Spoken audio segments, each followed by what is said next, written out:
This is the X-Zone Broadcast Network, broadcasting worldwide on broadcast affiliates and satellite program providers, including CNN Broadcast Network, Sirius Satellite Network, Star Media, Good News Radio Network, Angel Broadcast Network, Wiki Broadcast Network, and WPBN TV. For more information on the X-Zone Broadcast Network, visit us at www.xzbn.net.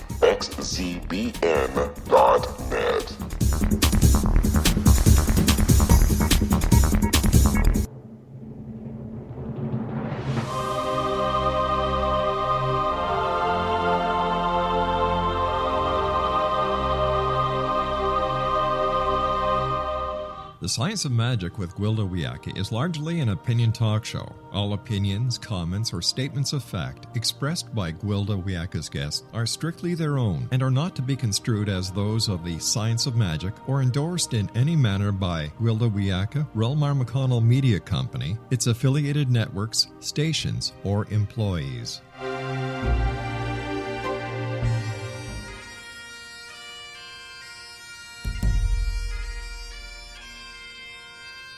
Welcome to the Science of Magic with Gwilda Wiyaka, a program dedicated to uncovering the unified nature of reality and humanity's ever-evolving place as truly galactic beings.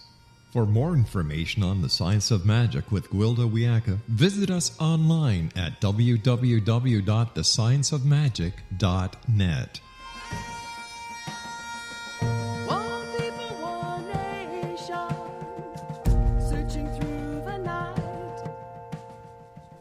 Welcome to the Science of Magic, a program combining the science and magic of today's leading topics to co-create new solutions and promote evolutionary thinking. We're coming to you through the leader in responsible paranormal and alternative science programming, the X-Zone Broadcast Network, xzbn.net, and can also be found on our website, thescienceofmagic.net. I'm your host, Gwilda Wiyaka. This hour we'll be exploring Rewrite the Story. Shamanic healing is a powerful modality that's been around for over 50,000 years and found at the base of all cultures. It's considered a spiritual healing practice in that it works at the unseen or quantum level of our being. That's not to say medicine people don't also use herbs to treat physical level or alter consciousness, but the hallmark of the shaman is frequency mastery. One universal spiritual illness treated by shamans of all nationalities is often referred to as soul loss. Don't get me wrong, we never lose our soul. But through trauma, we do disconnect from some of our natural frequency expression. When a person is confronted with a traumatic event, a natural response that helps us survive as a species is to do whatever it takes to prevent a repeat performance. We decide on what created the circumstance and reframe our life story around it. If the event happened when we're very young or was particularly traumatic, we'll often forget the original incident, continuing our lives minus the behavior expression we believe created the trauma. The problem is small children or traumatized adults are often erroneous in their assumptions. A simplistic example of this would be a small girl getting her hand smashed in a door while trying to follow her father as he leaves for work. Door closes, father disappears, and hand is hurt. Mother may pick the child up and calm her, but the child must frame the trauma in such a way she feels she can avoid a repeat, thereby reestablishing safety. The little one may decide that the hurt hand was a result of her father disappearing and ascertain it isn't safe if he's not present. The story written, she's not safe if father is not there. Every bad thing that happens when he's not around reinforces that reframed reality. Unless we re-examine our conclusions, stories are carried into adulthood. In this case, fear of abandonment may be projected onto her significant other, causing relationship problems, resulting in the very rejection she fears, further reinforcing the story. Shamanic healing can reconnect her to the frequency she disconnected from, the frequency of safety in the absence of a male. This correction takes place at the quantum or spiritual level. However, the healing can't manifest physically and show up in her life until it's processed emotionally and mentally. With the appropriate frequency available to her once again at the quantum level, she can process her feelings around the reoccurring abandonment. However, She'll continue to recreate the situation until she rewrites the story on the mental level. This reframing changes the neurological pathways of the brain, eradicating the knee-jerk reactions and responses that have plagued her life. Old stories that are not revisited and modified or released altogether project the events of our past onto our present circumstance and make a rerun out of our future. One of the major components in shamanic healing is to live one's life in a different way. We translate the events of our lives based on our stories. Our stories create our reality. If we don't like the current reality, we can change it by reclaiming our lost frequencies, processing emotionally, and rewriting our stories. This method is life-changing for the individual, but just imagine what we can transform en masse by rewriting the outmoded stories of our culture. Our guest this hour, Lisa Wimberger, is the founder of Neurosculpting Institute. She holds a master's degree in education, a foundation certification in neuroleadership, and certificates in medical neuroscience, visual perception, and the brain and neurobiology. She's the author of New Beliefs, New Brain, Free Yourself from Stress and Fear, and Neurosculpting, a whole brain approach to heal trauma, rewrite limiting beliefs, and find wholeness. After this commercial break, I'll introduce Lisa, and together we'll take a closer look at how stories create our reality and explore our ability to rewrite them. So don't go away. You're listening to The Science of Magic. Prior innovative episodes are available free of charge on our website, thescienceofmagic.net.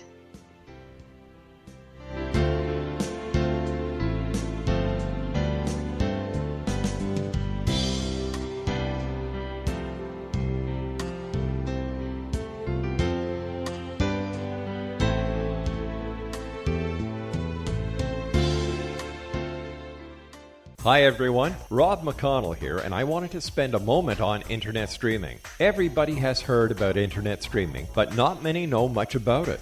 Did you know the internet streams just about everything? Movies. From new releases to old classics. TV shows. Almost every show, every episode, and much more. But the question has always been, how do you do it? Well now, thanks to the folks at 123 Ready TV, I have the answer for you. They have developed a simple program app, 123 Ready TV, that you install on your Windows PC, Android smartphone, or Android tablet that can have you streaming like a pro in less than 5 minutes. You truly won't believe how much is available or how easy it is to do until you try. And for a one-time cost of only $19.99, this product is a real winner. To learn more about 123 Ready TV, visit our website at www.xzbn.net.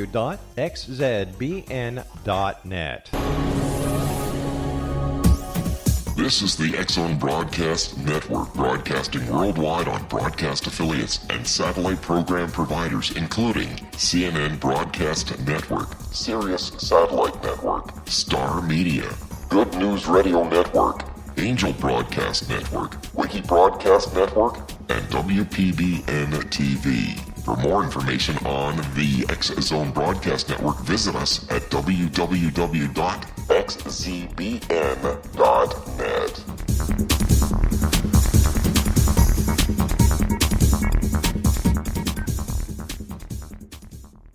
How would you like to be able to read other people's minds? Well, the next best thing is here. When you know how to read a person's name, you know how the person thinks, feels, and behaves.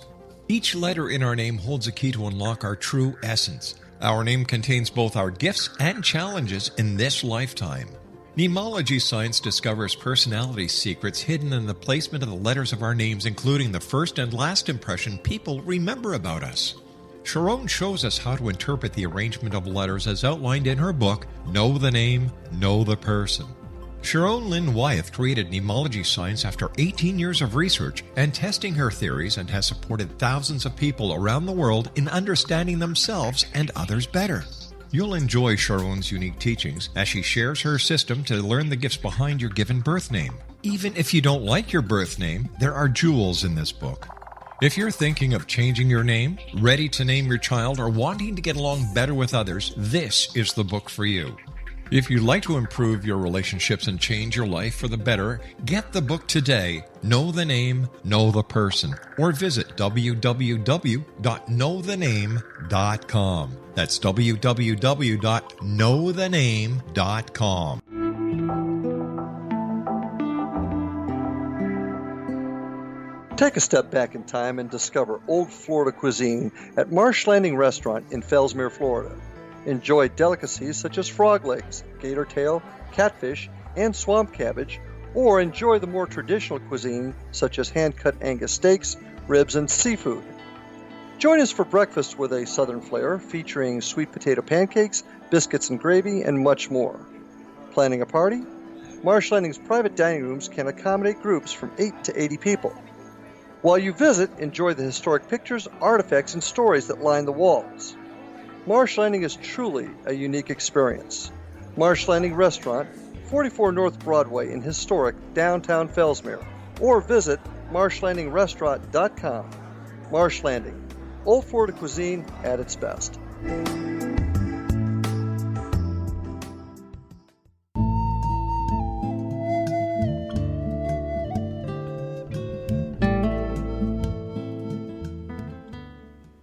Welcome back. This is The Science of Magic, dedicated to unification and evolution of consciousness. I'm your host, Gwilda Wiyaka. Our guest this hour, Lisa Wimberger, is the founder of the neurosculpting modality. Lisa runs a private meditation practice in Colorado, teaching clients who suffer from stress disorders. She's a faculty member of the Kapalu Yoga Meditation Center and the Law Enforcement Survival Institute, Omega Institute, and 1440 Multiversity. Lisa's website is neurosculptinginstitute.com. Lisa, thanks for joining us on The Science of Magic. Thank you so much. Happy to be here. I love that name, the Law Enforcement Survival Institute.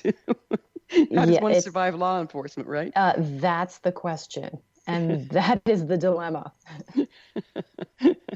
I take it you work with PTSD there.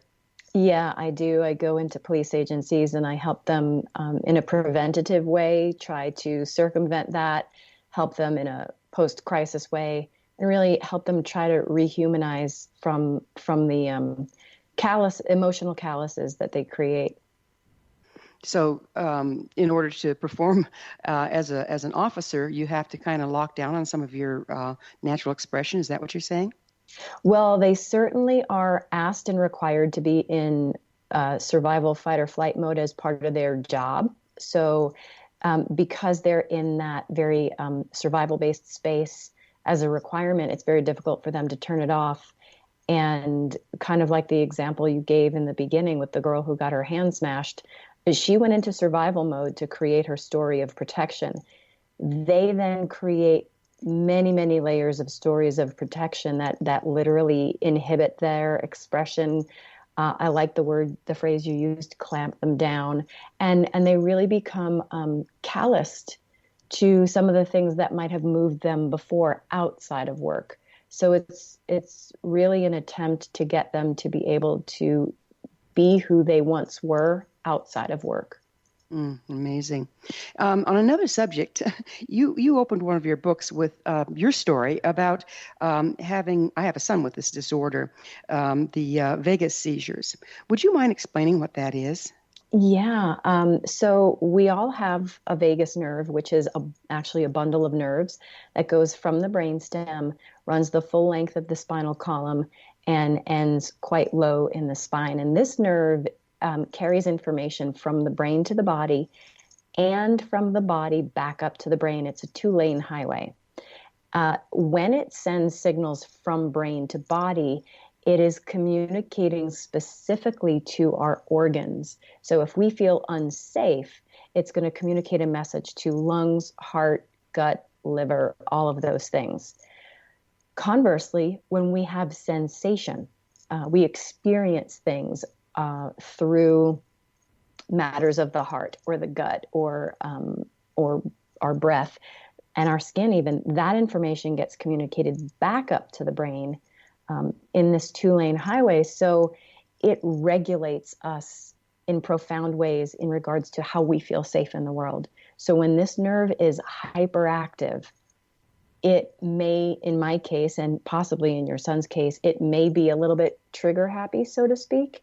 And when there's the slightest threat of unsafety, then it may signal an inappropriately large response to our visceral being, and it may drop the heart rate too fast. It may slow the breath too quickly. It may dysregulate the bowels, and that can lead people to a whole spectrum of experiences during stress. Everything from, I feel shame, I feel invisible, I feel like I'm dissociating, I feel numb, all the way to I feel faint and lightheaded, all the way to my case, which was very extreme, which is play dead. And then the nervous system responds accordingly, and the heart stops. And there's a bradycardia moment. There's a cutoff of oxygen to the brain. So there's a cognitive shutdown. And then there are tonic seizures in the extreme cases, which in my case have resulted in flatlining on many occasions. Right. It was the same with my son. It's very terrifying for both parties, the one watching and the one going through it. And you had some pretty interesting experiences during your seizures, as did he, where you actually accessed alternate reality and received information about neurons, communication, and healing. Would you share some of that with us? Absolutely. One of the profound, confusing and exciting aspects of having those seizures for most of my life was that I didn't know I was having them, nor did I know I was unconscious. So what would happen is I would get a seizure halo. I would know something was about to be terribly wrong, but instantly my brain was very busy in what I thought was reality. So I'll give you an example, a very pragmatic example. When I had my seizure in front of my daughter, she was about 3, I bit into a chicken bone. Now, in real time, I had a seizure that moment and I flatlined in a food court. But what I thought happened, because this was completely visceral and accessible to me, was I thought I grabbed her hand. I walked into the bathroom. I was examining my tooth in the mirror. I was tasting blood running down my throat. I was going through the list of dentist phone numbers in my mind, and I was trying to figure out how I was going to get my tooth fixed. None of that happened. This was all my brain following a parallel tract, so to speak, of reality that is more viscerally accessible to me as a memory than things that have actually happened. I can still taste that blood in my throat. I can still see my daughter in the periphery in the mirror, and none of that actually manifested in real time. But other things would happen. I often went to other places that later, when I read books by, the teachings of Don Juan, I would realize I'm having these parallel experiences as what some of these shamans have described. I met with large insects and beings that gave me information. I met with a female entity that called herself Zahara and told me all sorts of things about how neurons functioned and told me I needed to go, study this more. I would have these experiences, honestly, not knowing that I was flatlined in the moment, but being so consumed with these visceral experiences that I remember them as some of my strongest memories. And they've led me in directions that have changed my life. My son had this very similar experience in that at one point, we thought we weren't going to be able to pull him out of it. And once he came back, he said, well, I was accessing information that could change the world, and I didn't want to let go of it, but I couldn't come back with it. Mm-hmm, mm-hmm. So I understand that. Yeah. So how did your experiences with seizures influence your work with neurosculpting? Well, the seizures got so bad that I knew I wasn't going to come back. Because the very last one I had was one where I was done. I didn't want to come back. I didn't want to start breathing. My husband had to prompt me to breathe numerous times, and I just did not want to come back. And I thought, if I were alone during the next seizure, I would not come back. I'd just be gone. So, my daughter was really young, and I knew I needed to fix this. So really what I did was I had to go study the vagus nerve so that I could get a physiological handle on this process. And my thought was that if I could learn more about the vagus response, and ultimately I learned much about neuroplasticity that told me I could literally rewrite my autonomic response to the next seizure trigger. I was all about figuring out how to do that. And so that's really the impetus, was I needed to not have another seizure, because if I were by myself, that would be my last one. Mm-hmm. So it was self-serving, really. So this leads us to, what exactly is neurosculpting? Neurosculpting is the process that I figured out through, trial by fire, that I basically took my meditation practice and I realized it did not have a structure, and it was hoping, wishing, praying, and a chasing after bliss, which is not the mechanisms of rewriting. That's often the mechanisms of escape. At least in my case, it was. So I had to re-engineer my meditation practice so that I wasn't escaping and searching for bliss. I was actually creating a safe enough container inside my body to let those unsafe stories bubble up so I could edit them and re-embed them. And that required me understanding neuroplasticity and how the brain needs to be entrained. So basically I played with, could I put a very methodical thought-based structure to meditation? Could I put in steps that activated certain parts of the brain and consequently subdued others? Could I put a strategy, a neuroscience strategy to this? And I played with it until the 5 steps in the sequence that I eventually landed on was the one that allowed me to rehearse a new script to my seizure halos, and rehearse it so well and so viscerally that I believed it to be true, so that in real time, the next time a seizure halo hit, I actually used a different autonomic response. I did not seize. I enacted literally the rehearsal script I had been rehearsing for about a year. And that's because I embedded it. What is neuroplasticity? Help us with that. Neuroplasticity is the term that science uses to describe our brain's ability to learn and adapt in each and every moment.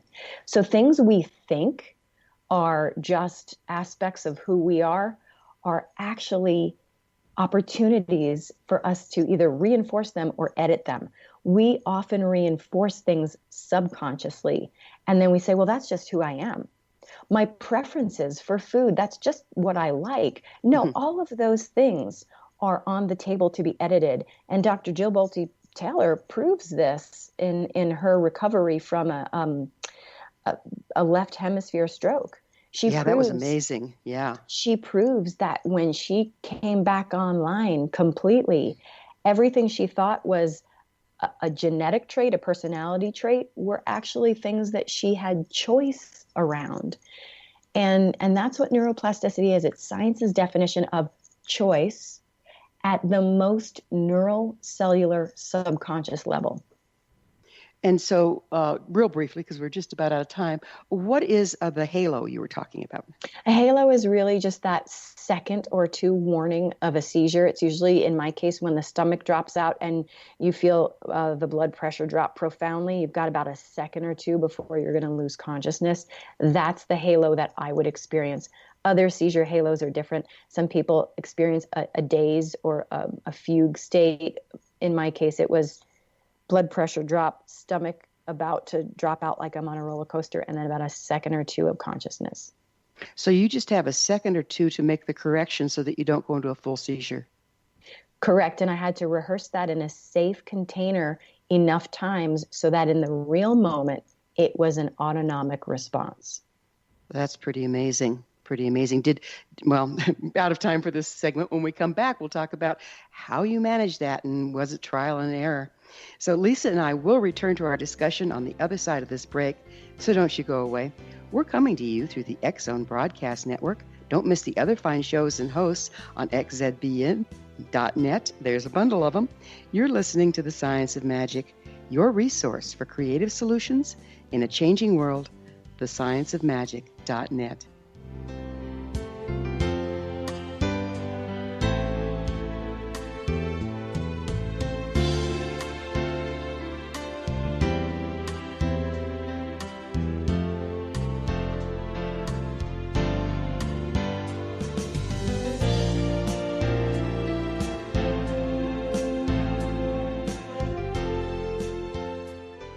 Hi everyone, Rob McConnell here, and I wanted to spend a moment on internet streaming. Everybody has heard about internet streaming, but not many know much about it. Did you know the internet streams just about everything? Movies. From new releases to old classics. TV shows. Almost every show, every episode, and much more. But the question has always been, how do you do it? Well now, thanks to the folks at 123 Ready TV, I have the answer for you. They have developed a simple program app, 123 Ready TV, that you install on your Windows PC, Android smartphone, or Android tablet that can have you streaming like a pro in less than 5 minutes. You truly won't believe how much is available or how easy it is to do until you try. And for a one-time cost of only $19.99, this product is a real winner. To learn more about 123 Ready TV, visit our website at www.xzbn.net.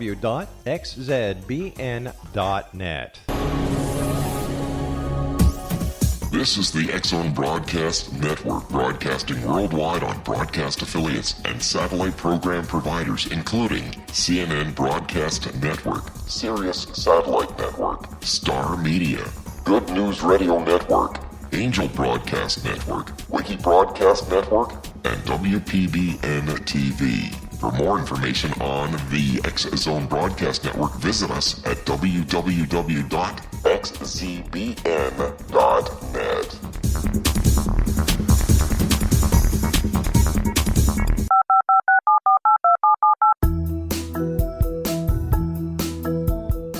Did you know that when you're on the road with limited data or Wi-Fi, you can still listen to the X-Zone Radio Show with Rob McConnell, The Science of Magic with Gwilda Wiyaka, X-1, Dimension X, Space Patrol, and every minute of the X-Zone Broadcast Network by calling 213-401-0080, courtesy of Audio Now.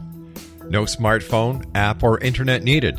It saves your data plan and it's free if you have unlimited minutes. Call 213-401-0080 to listen on any phone, anytime, anywhere. Remember 213-401-0080 for the best of the paranormal, parapsychology, and sci-fi radio programming anywhere, 24/7, 365.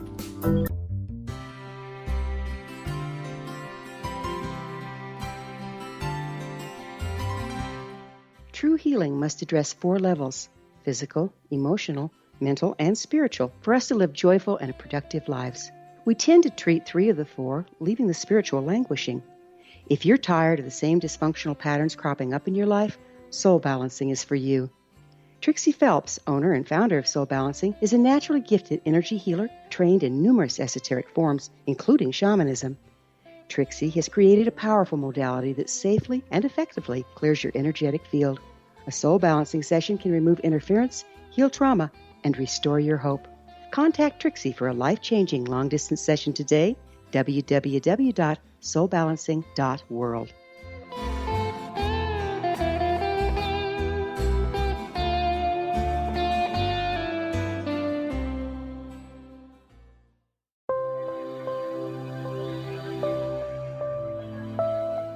There's a legend shared by many indigenous cultures of a time when the nations were cast to the 4 corners of the world. Each nation was given a body of sacred knowledge that held a different portion of the truth to preserve. True reality could not be known until all the nations reunited, combining the information. If a single one was missing, the world could not be reborn and darkness would prevail. The Science of Magic Radio is dedicated to reuniting the sacred knowledge. With the understanding, none of us has all the answers, but together we can open new perceptions and possibilities. Through our combined vision, the world can be reborn into a place where darkness no longer prevails. Join me, Gwilda Wiyaka, and the Science of Magic daily on the X-Zone Broadcast Network, xzbn.net, or visit us at thescienceofmagic.net.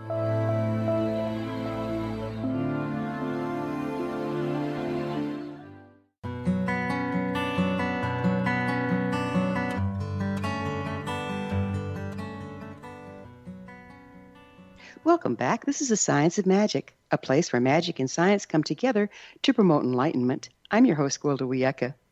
We cover what's hot, For in-depth exploration of leading-edge subjects from numerous authorities and viewpoints, join our email family to receive our topic-driven episode collections at thescienceofmagic.net. Our guest this hour is Lisa Wimberger, author of New Beliefs, New Brain, Free Yourself from Stress and Fear, and Neurosculpting, a whole brain approach to heal trauma, rewrite limiting beliefs, and find wholeness. We were just getting into how you, by trial and error, worked your way through the halo portion of just before you went into seizure, and were able to rewrite your script enough to prevent the seizures. Was that a trial and error? I mean, did you fail at that several times before you got it to work for you? Yes, it was definitely trial and error. Basically, what I did was I had learned that the brain follows a method to its highest optimal learning states.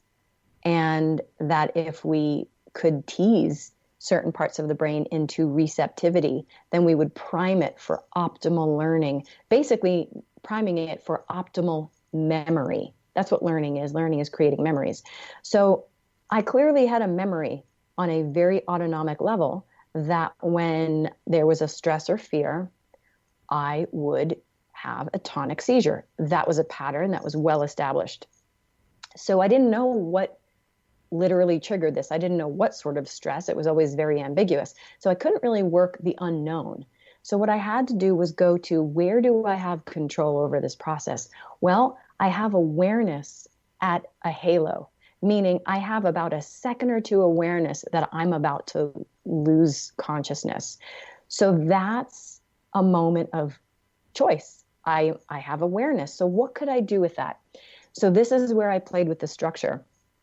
I knew I had to methodically entrain my brain to be able to evoke that trigger in a sandbox sort of way, in a rehearsal way, without actually having a seizure, so that I could rehearse a new response to that halo. So I knew I couldn't just go to the memory of a halo. It would trigger my body. So I had to first really tease my brain into understanding it was safe. I had to tease the front of my brain into optimized learning so that the moment I retrieved the memory of a halo, it was ready to add on to that experience while simultaneously convincing me I was safe. So I was pulling up this trigger in a sandbox environment that was meticulously created through a few steps. Then when I pulled up this trigger and I held it in my mind, I rehearsed. So a tonic seizure is paralysis. I rehearsed the opposite of paralysis. I rehearsed that in response to a fear where my blood pressure was about to drop and my stomach was about to drop out, I rehearsed kicking, fighting, biting, punching, screaming. I rehearsed the opposite of paralysis, as though I were rehearsing a play, really. But it was still within the fight or flight. So instead of a flight, as in unconsciousness, you went into fight. Yeah, and actually, I'll tell you the reason for that in a moment. But I had to rehearse that script in a meditative sandbox after priming my brain, so that over time, with enough repetition, my brain perceived that response to actually be the memory of what the body's supposed to do at a seizure halo. So after months and months of rehearsing this in a very methodical way, a seizure halo hit during a high time of stress, felt my blood pressure drop, my stomach dropped out, and I thought, uh-oh, I'm going to have a seizure. And instead, my body went into the rehearsal script, which was kicking, punching, screaming, and fighting. And I was a loose cannon. I was a complete and utter banshee.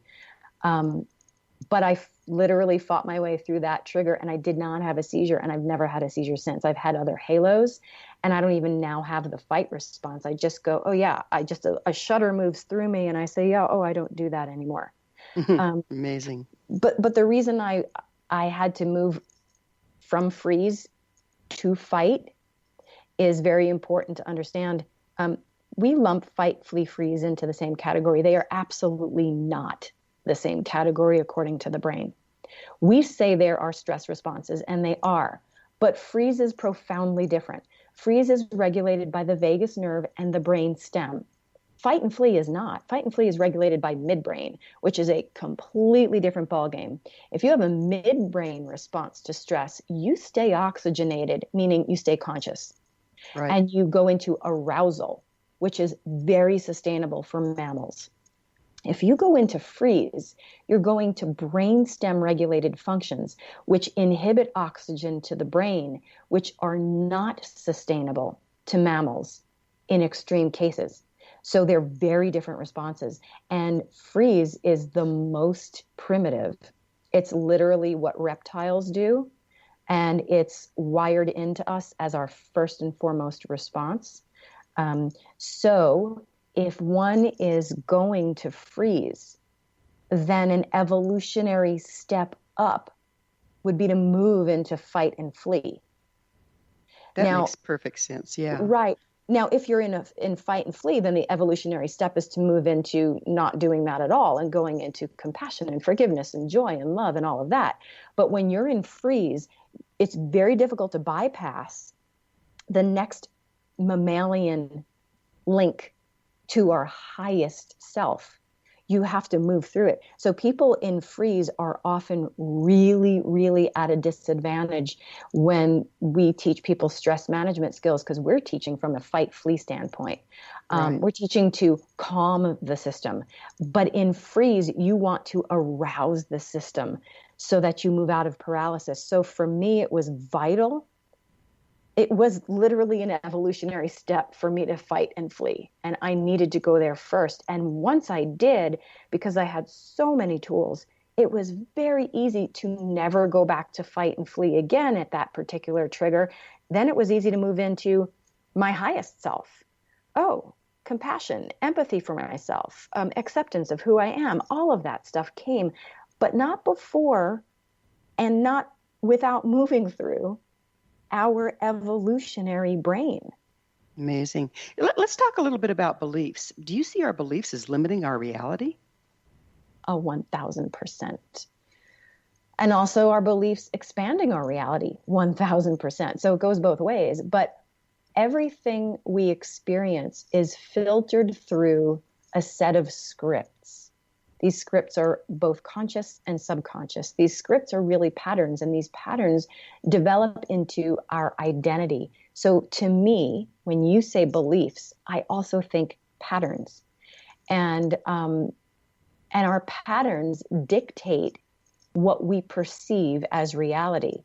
This is why you look at eyewitness testimony and nobody has the same description, even of colors, genders, races, to the point of that person's belief about what they expected to see is literally what edits out information and creates what we perceive as vision. Vision does not happen at the eyes. Vision happens not even at the back of the brain where the visual primary cortex is. Vision happens when that information goes from eyes to thalamus to primary visual cortex all the way in the back up to two separate streams in the parietal lobe, back through the thalamus, back to analysis. So then it's filtered through our stories. It's filtered through our stories. Literally, that's why you can see these videos of a gorilla dancing in the middle of a basketball game, and most people don't see the gorilla because they've filtered it through the set of expected things to see in a basketball game, and gorilla does not fit. So regardless of whether the eyes pick up the gorilla, which they did because that's photons, regardless of whether the eyes pick it up, the brain edits it out to create an appropriate prediction of what we expect to experience. Our reality is created from the inside. So what is the relationship between PTSD and our scripts, stories, or belief systems? Well, when we experience a trauma profoundly enough, that trauma is processed in a way, just like your story, where we develop that as the lens of life. We have to now hypervigilantly prepare to avoid that situation over and over again. And to avoid that situation, we must have that situation accessible and rehearsed. So a profound trauma can replay as though it's being recalled and evoked and re-experienced over and over again. That will change what we believe the world is like. That will change how we experience all the next moments. If we keep pulling up a past story as our lens, then any new moments coming in get filtered through that lens. That is what PTSD is. It's not just a post-traumatic stress. It's a post-traumatic prediction for all moments to follow. And that gets very limiting, because the more we evoke it and rehearse it, the more things happening in real time get associated with it that may never have even been associated with the actual trauma. So we start to expand our set of all things that validate and trigger that response. Yeah, I've seen this shamanically. I say soul loss begats soul loss. In other words, you have an original trauma, but then the circumstance or the belief system actually starts recreating it or reinterpreting events to fit into that story. Is that the same thing? Absolutely. Do unconscious belief systems underlie phobias? In my mind, I believe they do. In fact, we even have genetic markers for particular scripts. So, for instance, we do have genetic markers for fear of snakes and spiders. And that doesn't mean we all express that, but we have that in our genetic code. We have genetic markers for fear of certain tones and pitches that have been tracked to the tones and pitch of a war cry of a primate. Nails on a chalkboard, particular frequencies of babies screaming. We have scripts encoded into our genetic warehouse that can be accessed. And of course, if we have an event that inflames one of those scripts, we can easily access a whole entire lineage of stories and responses. But in real time, too, when we have a situation that we then code and store as threatening, then we can evoke that at any time, anywhere, and it becomes embedded. And it can be edited. If we've embedded it, we can edit it. The key is we have to realize that A, we've embedded it, and B, know how to edit it. Is that correct? I would say that's very helpful, yes. Yeah. We're going to have to take another short break here. On the other side, I'd like to talk about that genetic embedding, and that's pretty fascinating. So Lisa and I will be back shortly, so don't leave us now. This is The Science of Magic, thescienceofmagic.net, your resource to altruistic professionals of science and the esoteric, working to create common ground for the betterment of our world. We're in this together. Your thoughts are very important. If you have any comments or topics of interest to suggest, please email me at info@thescienceofmagic.net. I love to get your emails, and I will respond.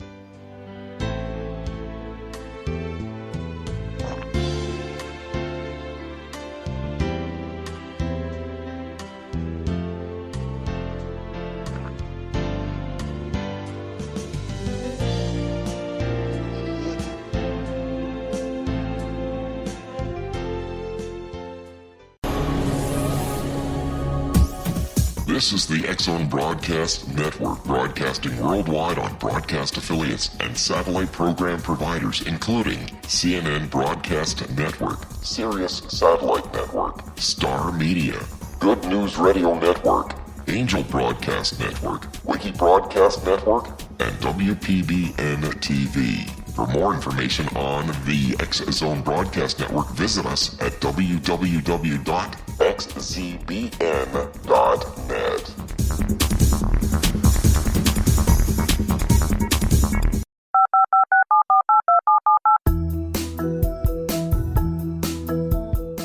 Did you know that when you're on the road with limited data or Wi-Fi, you can still listen to the X-Zone Radio Show with Rob McConnell, The Science of Magic with Gwilda Wiyaka, X-1, Dimension X, Space Patrol, and every minute of the X-Zone Broadcast Network by calling 213-401-0080, courtesy of Audio Now. No smartphone, app, or internet needed. It saves your data plan, and it's free if you have unlimited minutes. Call 213 213-401-0080 to listen on any phone, anytime, anywhere. Remember 213-401-0080 for the best of the paranormal, parapsychology, and sci-fi radio programming anywhere, 24/7, 365.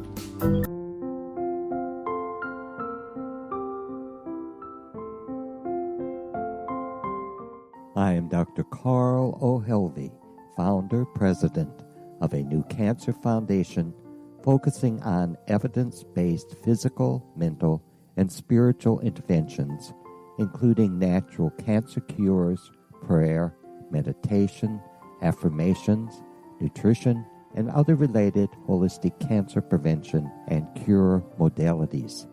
These are used in cancer education, research, and financing care. I ask for your help to continue this important work by donating at www.holisticcancerfoundation.com.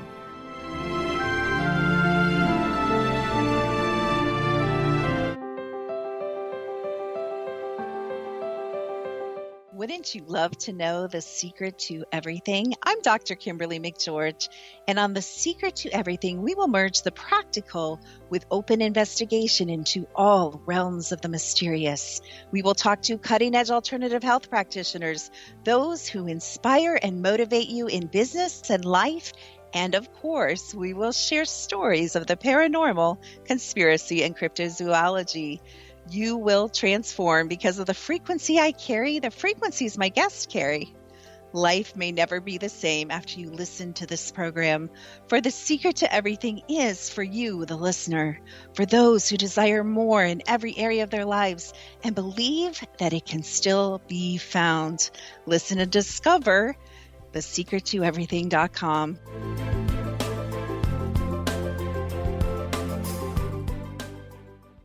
Little children aren't the only ones afraid of the dark.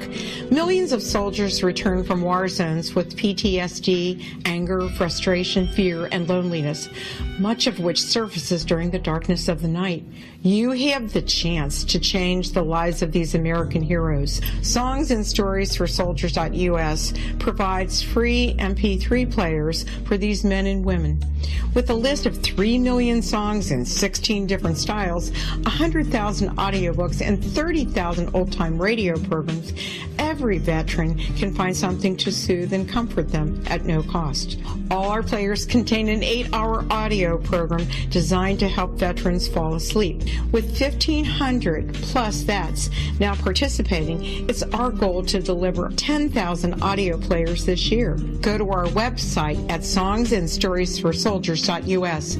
Help us help a veteran make it through the night.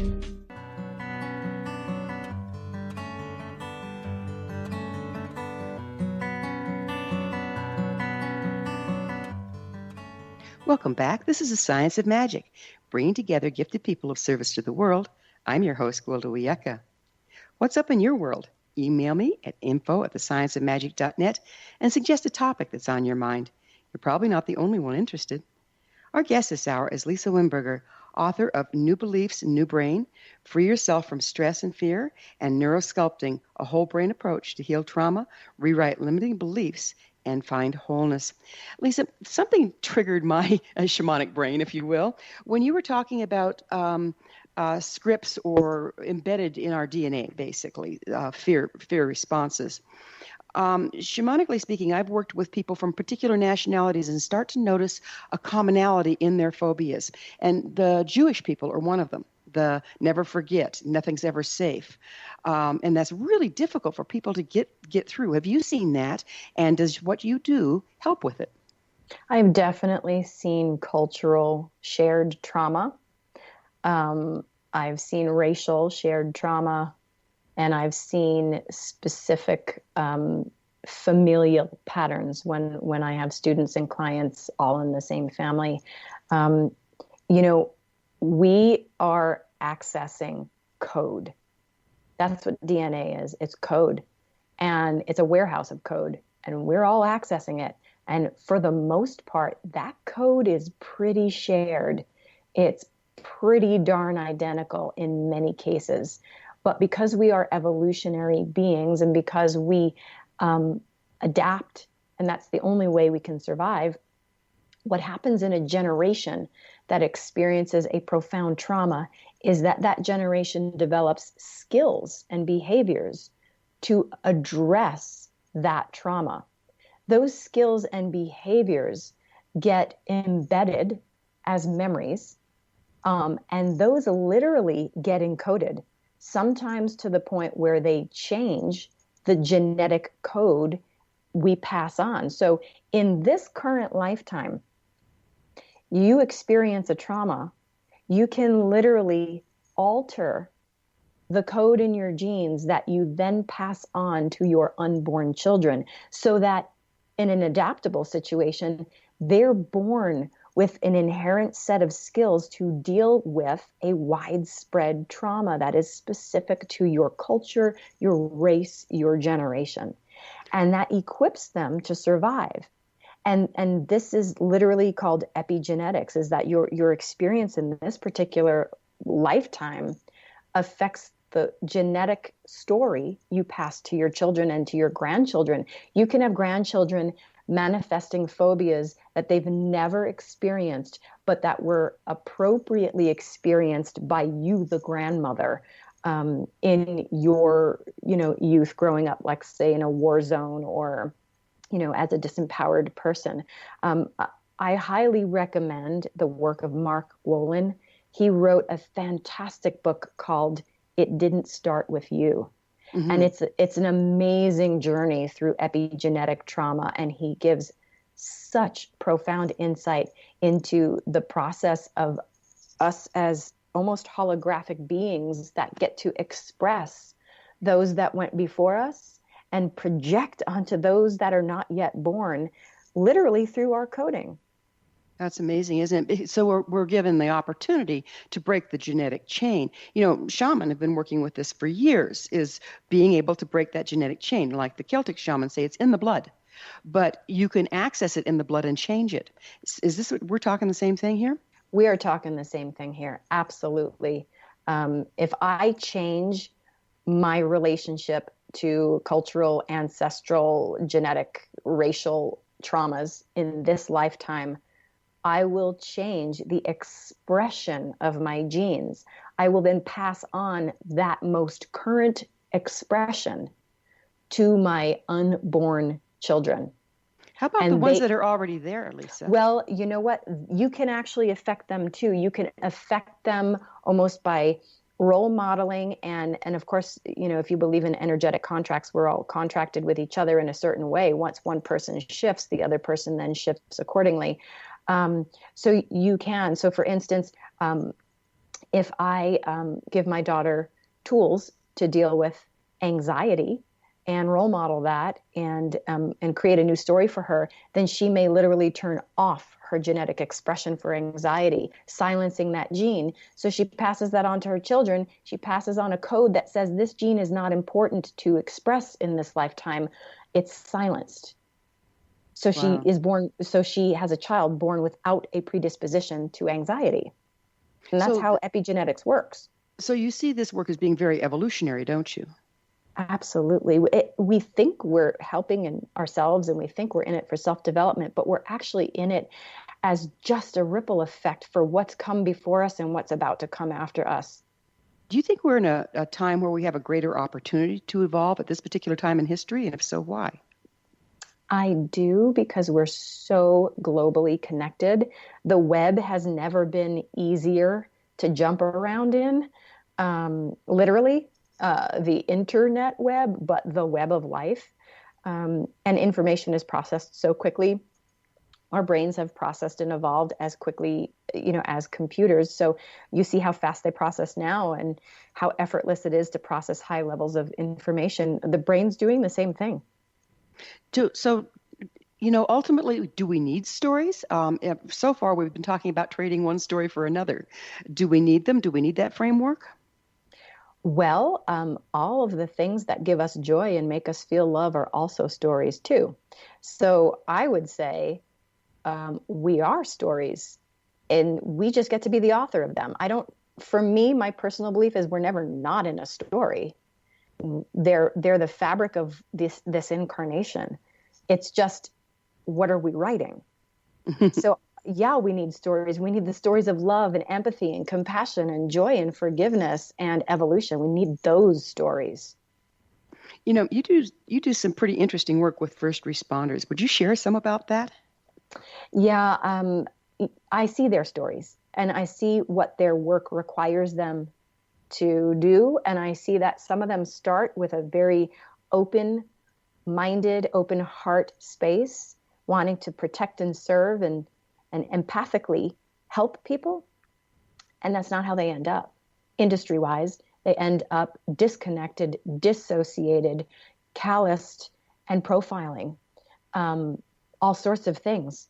And so my work with them has really been, my framework is this. You got someone with a finger on a trigger.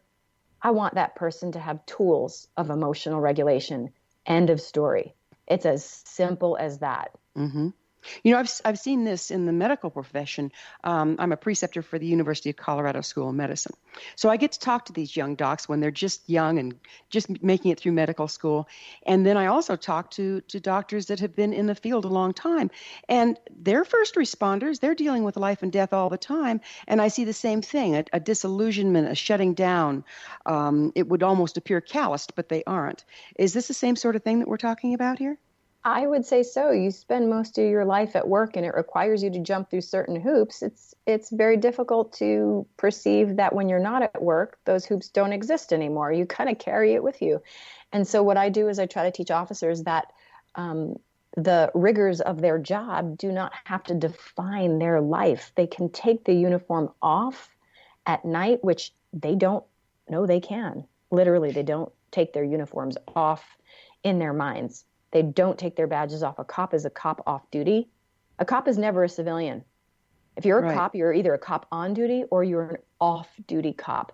That means you always wear that badge. And I try to teach them that they're civilians outside of work so they can access a different set of scripts that may keep them open to who they once were and who they want to be. Mm-hmm. You know, many of us spend a lot of time in front of a TV being told stories. Do you see our beliefs being programmed by the media at this point in time? Oh, goodness. We're programmed by everything. We're programmed by the smell of the air, the sounds in our environment, the stories that we most frequently visit. That's how programming works. If it's an experience we most frequently visit, it becomes the truth.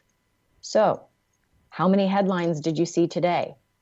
You might not have even read the articles. How many headlines did you see today? And that's the most repeated story for you. Just have that in your mind. Gee, that's the most repeated set of words I experienced today. That will affect you. It's amazing, isn't it? How do you see this work of neurosculpting as being, we're just about out of time, but as being able to help us evolve as a culture? Well, once we know we have choice and once we know we can edit those stories, then we get to do our due diligence and be our highest selves. We get to move in that direction at will, by choice, with practice, time, and investment. And it's all ours. It's our birthright. It sounds to me like this isn't just for first responders or people with PTSD. It sounds to me that this would be useful for anyone wanting to evolve. This is my lifeline. In the most mundane to the most profound trauma. I can't even imagine life any other way than to know I have choice. Choice is an amazing thing, isn't it? An amazing thing. So you're in Colorado. Do you see people personally? I do. I see people in person. I see clients over Skype, and at the Institute we do online classes, live stream classes. We have self-paced immersions. We have a whole learning system on our website, a learning store. Great. So we're out of time. But thank you so much for being with us, Lisa. Our guest this hour has been Lisa Wimberger, author of New Beliefs, New Brain, Free Yourself from Stress and Fear, and Neurosculpting. Her website is neurosculptinginstitute.com. This has been The Science of Magic. For in-depth, leading-edge topics, please contact our website, thescienceofmagic.net. Until next time, dear ones, may you be blessed with knowledge and comforted with love as you rewrite your reality.